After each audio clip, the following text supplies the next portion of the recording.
The Glass House is rated M for a mature audience. It contains sex references, adult themes and material that may offend some viewers. Ahead in the Glass House, Kim Beazley insists David Hasselhoff will never be allowed to perform here again. We must make Australia less vulnerable to external shock.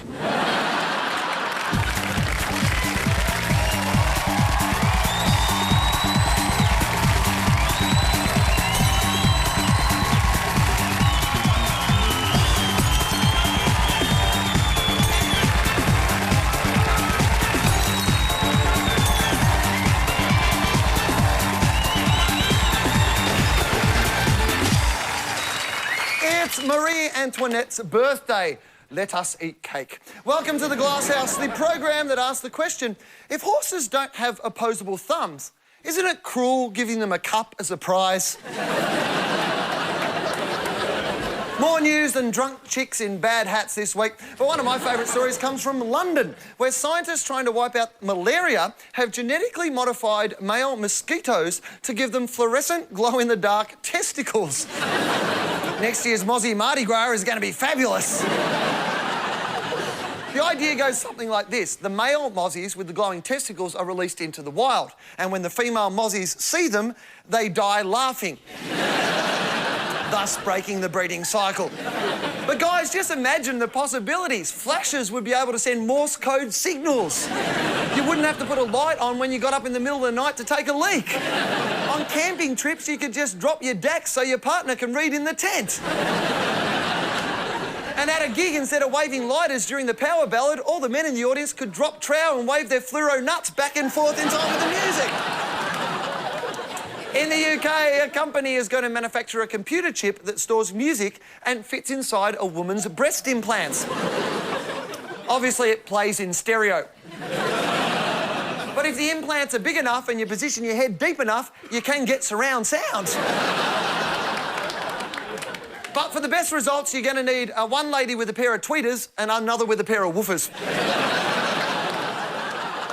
But what about something for the blokes? iKnob.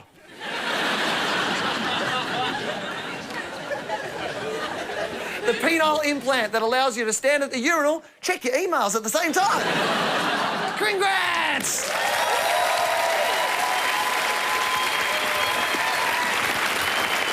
Hi. Hello. Medical breakthrough news, Mad Dr. Willie. Scientists in Britain are studying the ability of amphibians to regrow lost limbs in the hope that genetic manipulation could help us do the same. If they're successful, the boffins believe people who lose an arm or a leg will be able to simply grow another one. Although it may be one from a salamander. Imagine if you could grow a new limb. If you got your boyfriend's name tattooed on your arm and he dumped you, you could just hack it off and leave it on his doorstep. You know, it's a little bit passive-aggressive, but at least it shows you're over him. And you know this will be abused. There'll be blokes who'll chop off their own genitalia just so they can get a new set. It'll be like insurance fraud. Yeah, it was big. Yeah. It was like a baby's arm holding an apple. I actually made that 2 apples.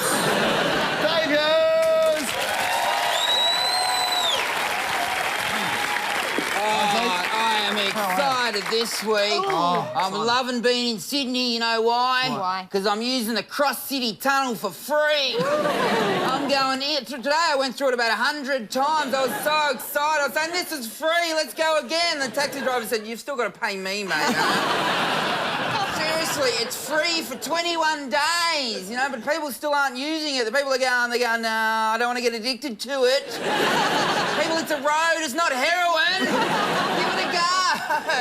Some people aren't using it. It's a toll road if you don't live in Sydney, and a lot of you don't, and good luck to you. I don't either. Anyway, it's a toll road. They're coming everywhere. Check out your locus, whatever. Let me move on. I think I need a towel on my bloody tongue. What the hell am I talking about? I've got Crust City tunnel fever. It's a towel. It's a towel. Not for you. All right, let's get to it. Joining me, Corinna Dave, to throw some stones in the glass house tonight, rock and roll heaven, the guru himself, Molly Meldrum.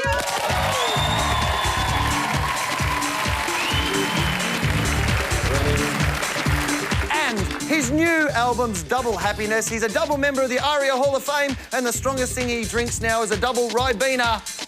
Jimmy Barnes!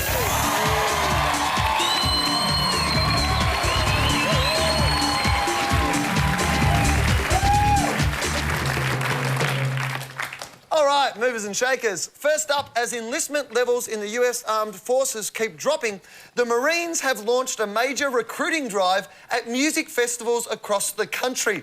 They even have a booth at Ozzy Osbourne's metal tour, Ozfest. They're obviously hoping to recruit volunteers who are willing to test chemical weapons on their own brains. If you're into softer rock, there's the Kiss Army. Of course, your camouflage makeup looks like this.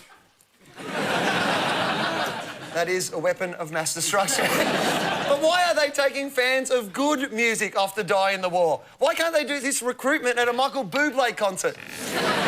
Molly, you know a bit about music. Would someone like Ozzy Osbourne make a good soldier? Possibly so, except that you'd have to give him a map, because even if you gave him a map, he wouldn't know where he was going. It's perfect for George Bush, then. I can just imagine Ozzy Osbourne there, you know, like that scene from Gallipoli, and they'd be like, "Soldier, what are your legs?" And he'd be like, "They're steel springs." "Ooh, they are." Sharon. We've met each other, but I don't remember meeting him, and he certainly doesn't remember meeting me. A lot of hard rockers, though, and a lot of your fans would be hard rockers, Jimmy, it's fair to say, yeah. Like, I'm sure there is a lot of Army people who are hard rockers and sort of K-San fans. You know what I'm saying? I get a lot of Army guys coming to gigs saying, you know, we love that song, and really, you know, it's a good thing. There was one guy who came when it first came out, who came to a show and said, this was in my wilder days, and he said, "Jimmy, would you like some speech?" Yeah. And I went, "Oh, sure, you know, why not?" Because you never want to let down your fans. No, you don't want to let your fans down. You don't. For weeks and weeks. And so he said, "I'll be right back," and he came back about 3 years later after he got out of jail. And apparently he went to rob the chemist next door, you know. I'm absolutely serious, you know. So, you know, I mean, at least you know that your fans, you know, my fans, if they were captured, could keep a secret. That's actually...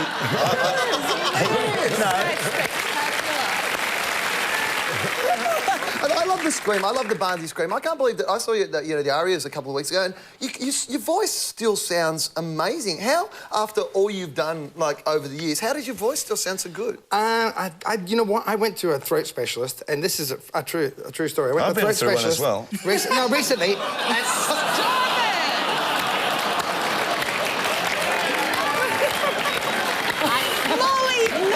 I went to see one. I didn't date one.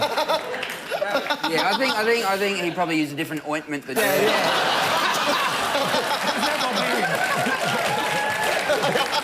That's another story again. What did he say, the throat specialist? No, well, he just said he put this camera down my throat, and he said, and he had me sort of singing a bit, and he said, your throat is pristine. He said, it's like, yeah, and I said, you sure you're in the right throat?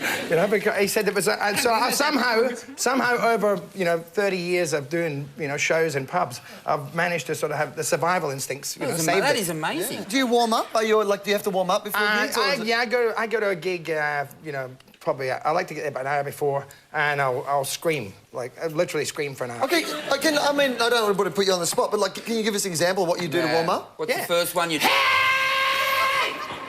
I'll do that.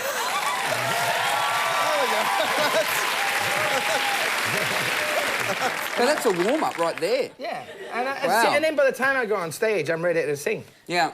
Do you warn people that you're about to warm up? Or No,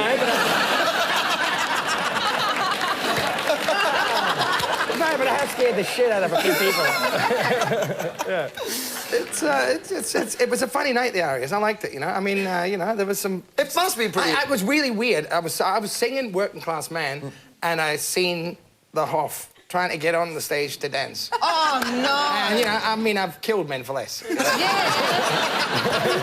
Yeah. Oh, I would love Trying to pull focus. Trying to say, you know, get your... You've got not enough attention, Hoff, you know. How good would it have been if the Aries had finished with Barnsey killing the Hoff? That would have been the greatest moment in history. You mates with the Hoff as well, Molly? I met him the other day, yes. And... What do you think of his music, Molly? He's massive in Germany, apparently. He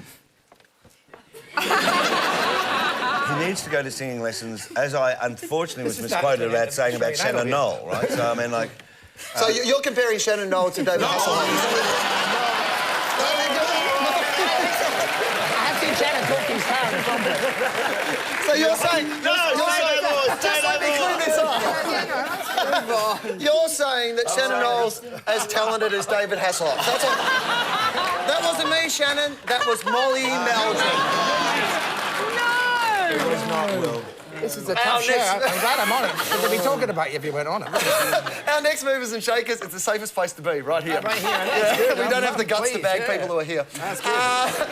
Our next Movers and Shakers are German researchers who've calculated the amount of time we spend doing everyday activities throughout our lives and discovered if you live to 78, you spend just 16 hours having orgasms. Men can expect 15 of those hours to take place between the ages of 14 and 17. And by yourself. And by yourself. Yes. Well, that's a comment about you, not me, Barnsey. But you are. I'm with you, Barnsey. Often listening to Working Class Man. You got to work hard to make a living. I didn't realise when you went solo it was the second time. But the researchers found we spend 3 months of our lives waiting, 6 months in traffic jams and 5 years eating. Of course, this is a German survey. Aussies aren't that organised. You'd have to include months of hanging around, a big slab of remembering where you put stuff, and a couple of years of bugger if I know. If it feels like you spend your life doing housework, the researchers found it's really only 4 years. Of course, if your partner had done his share, it'd be only 2 years each, and your total orgasm time would go up by 3 hours. Corinne, your total orgasm time needs to go up. Hey. How would you know? If I was sleeping with you, probably yes. Good point, you made it well. Corinne, what do you spend your life doing? I spend my life, and I shouldn't do it, but I do it all the time. I'm polite to people who are rude to me. Well, apart from you. But, you know, like sales assistants and things like that. You know the kind of people I mean, the kind of people who, if you ask for something in a size 12, they look at you like you've just said, I like to light my own farts. Those kind of people. I'm polite to those people, and I shouldn't be polite to them. Go for it. I'm polite to people I shouldn't be polite to. Yeah, I'm polite to homeless people, and that really annoys me. Ones that abuse me. I've got a homeless man abusing me. So they'd like to do that. I know, but I mean, personal abuse, like they've followed my career. You know? Like, how do they do that when they're homeless? They're homeless. Where are they watching me, you know? Seriously. What about you, Molly? How much of your life have you spent orgasming? Well, basically, I mean, like what Husey said before, I mean, again, Jimmy, I hate to tell you, but it is to Working Class Man. Oh, that's just... I've sort of altered the lyrics slightly of working hard to get a living. Mine is working hard to get a hard. Living hard. So what we're saying, Viagra has come in handy. No, seriously. No. Yeah, can I tell you something? One of the best things I've ever seen happen to Molly. Oh, please Molly be picked a nice. fight with my wife one night. Molly picked a fight And my wife won. And your brother? With my wife. We're talking verbal or a little bit of physical? Molly, what? Yeah. I thought you and Barnsey were mates. We are mates, and so is Jane, but it was an unfortunate night. Oh, no. And if I remember, my head was stuck into the microwave oven. I think it was. It was. Your head was put in the oven. What was Was it turned on? Oh, listen, he came in a drunken state one night to a friend of ours' house and picked a fight. And so my wife punched him in the chin. Now, the friend was Michael Gadinsky, and he came down And shoved his head in the microwave shoved oven. his head in the Yeah. microwave oven, yeah. Please, can you please tell me that you were 14 when this all happened?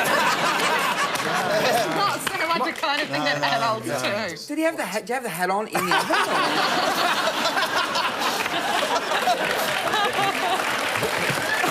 What I'm worried about is there's a microwave backstage. Oh, I love this show so much. Our favourite mover and shaker is the Priory Clinic, London's most exclusive rehab centre, which has started treating patients addicted to the auction website eBay. Up till now, at the clinic, eBay was the name of the entrance where they unloaded the ecstasy addicts. The problem of eBay addiction was highlighted after the British tabloids published shocking photos of Kate Moss bidding for a bag of cocaine shaped like the Virgin Mary. Barnsey, you're a gentle soul. Ever been addicted to anything? How much time have you got? No, not really. When did it start? Mate, when did it start? When? You Yeah. know, And what was it? I think it was probably when I started drinking whiskey at about 4. I'm a Scotsman, you see. Yeah, I actually believe you. Yeah, it's true. Do you regret that time, or do you think, oh, it's part of my life now, and I'm kind of... No, listen, I had a great time.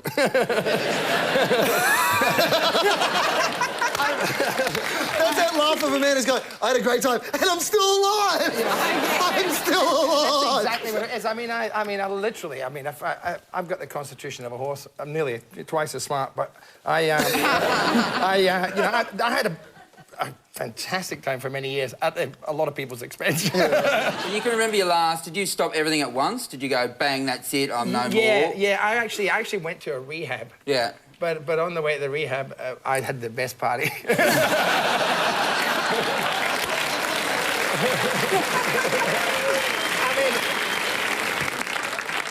What about you, Molly? You ever, you got any passions, addictions? Yeah. Would you like to tell us about them for the purposes of entertainment? I'm a mad shopper, and I love shopping in supermarkets. Really? I love shopping in supermarkets. Are you the sucker who buys every new product that comes out on the Sort market? of, but Yeah. Are you a trolley or a basket man? That's the nicest way I've ever heard it asked.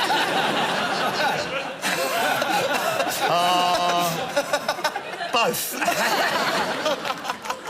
Are you an addict, Dave? Are you an addictive person? Oh, well, I am. I've given up alcohol and that, but I'm addicted to Oh, you chip. have? I have, yeah. I haven't had a drink for years. I just look this way. True story. People still want to buy me drinks, though. I go to a They pub. do, me too. Yeah, I know.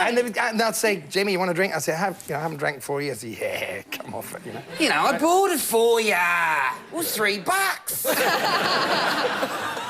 Throw your life away.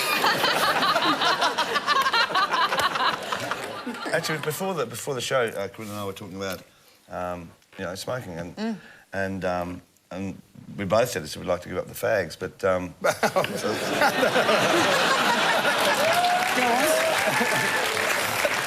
Can you actually get a patch for that, Molly?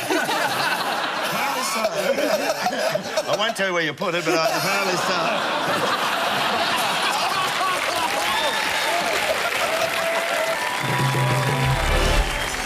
Later in the glasshouse, Peter Beattie learns John Howard is at the Queensland border, wearing nothing but underpants and holding a couple of pillows. We're not interested in having a fight with the Prime Minister. Labor MP Arch Bevis discovers the one element missing from the party. Intelligence is important, there's no doubt about it. And John Howard describes how he frightens small children. Oh, I think smiling. Tonight's question on the Glass House is, what would you do if you caught your partner cheating? Let's find some answers. What would you do if you found out your partner was cheating? Oh my God, I'd kill him. You'd kill him? Yeah, so if he's watching this, I'd kill you. Right, don't do it, or you're dead. What would you do if your partner cheated on you? I'd be the old stab, stab, berry, berry. Stab, stab, berry, berry, yeah. A little bit of a... Yeah. I'd probably just grab his balls and just twist and stop there. Would you twist them off? No, I'd leave them hanging halfway. Wouldn't that be better? Just dangling as a monument to what he'd done. Is he the man? Are they his balls? Yeah, there'll definitely be no cheating going on here. That's the answer. I love you. Oh, it's love or is it fear? Yeah, it's fear. What would you do if you caught your partner cheating? I'd cry. I'd feel very hurt, and then, I suppose, feel very resentful, and then there might be acceptance, and then I'd move on. I didn't say what would you do if you found out you had cancer. I'm talking about cheating, all right? What would you do if your partner cheated on you? I don't know. Shit happens. Shit happens, yeah, move on, yeah. Yeah. Yeah, as long as he doesn't drink the beer in the fridge, it's okay. That's right, yeah. What would you do if you caught your partner cheating? I'd go, Dave, can you get off my missus, please? Oh, mate. She's got a thing for you. Has she? Wow. All right, well, that's cool to hear.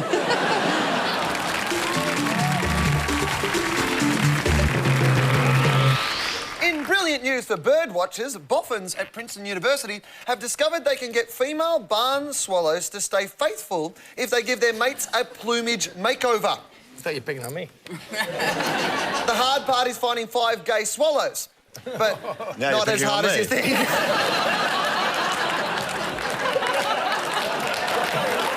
Who don't you have a go at? Gay swallows was your drag name, wasn't it, Mark? He's saying it on the internet.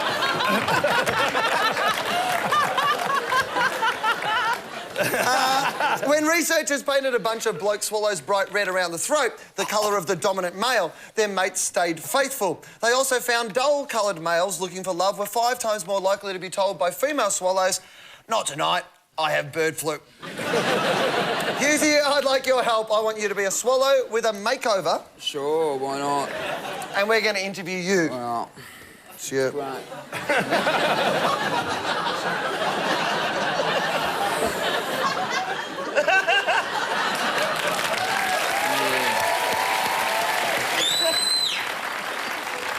First question, Zhuji Dave, did you enjoy it? The plumage fluffing.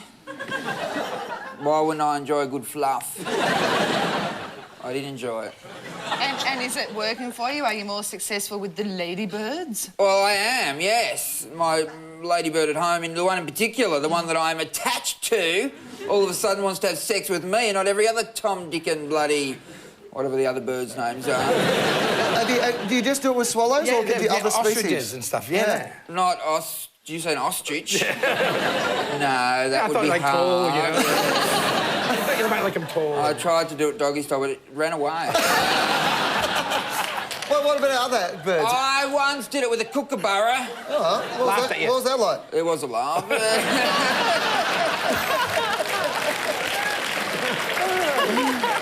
Oh, Husey, I mean, like you were saying... No, I'm not Husey. Oh, no, of course you're Don't not. talk about your fantasies. I am a bird. And you're a professional fluffer. I get fluffed professionally. Oh, you've been... I'm the fluffy, I'm not the fluffer. Where do you migrate to during winter? Capistrano, isn't it? I go to Port Douglas, actually. Saw Sarah O'Hare up there last year at Sheridan. It was lovely. It's a lovely bird. I'd fluff her any day.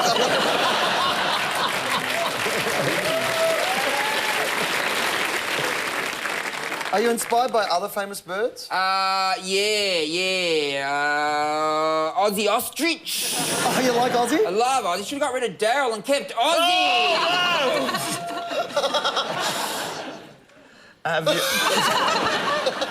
Do you have to take the other birds out for dinner before you get any? I don't. No, I don't. No. We that's just good. they're straight into it. It's like bang, bang, bang, bang, Thank you and very fly much. away Susie. I'm just wondering, because the male of the species is the attractive one in the swallow world. Yeah. The females are quite plain looking. So what do they do to attract men? Just don't wear any clothes, basically. And, but it must be a bit dull, you know, because really the girls aren't that attractive, and the guys are all the good-looking ones. You know. Yeah, maybe we should lend this to Molly. Yeah, well, the guys are the attractive ones, but I mean, I can do it with the girls and think of the guys. Not that I would ever do that. Like, seriously on that one. There was a Nelly Furtado song a couple of years ago where she said, I'm like a bird. What did she mean by that? Why is she like a bird? She likes to shit on people.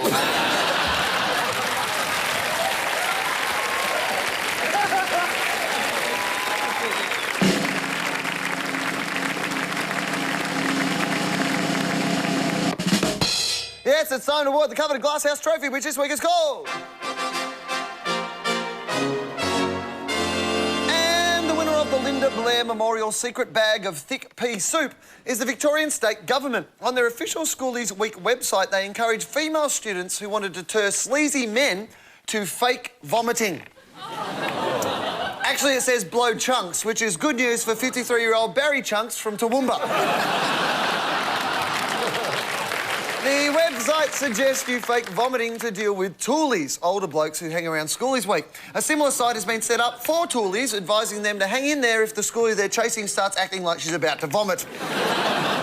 So the trophy goes to the Victorian Government, who are so down with the kids. Personally, I reckon if the schoolies find vomiting doesn't get rid of the toolies, they should go for the ghoulies. Well, that's the way it is for Wednesday, November the 2nd. Thank you, Barnsey. Thank you, Molly. And let's take a look at tomorrow's headlines. According to The Age, Labor still wary of draconian terror laws. Not even sure where Draconia is. In the Herald Tribune, Republicans join call for Rove to resign and death sentence for Merrick and Rosso. The Territory News says Barnaby Joyce may vote against IR plan. Then again, I may not. I'm a cheeky little monkey. And from the Daily Tally, dingo insemination program begins. A human's got my baby. Good night! On Monday, meet the international superstar of big wave surfing as he tells of the past that's returned to haunt him. On Australian Story, Monday night at 8 on ABC.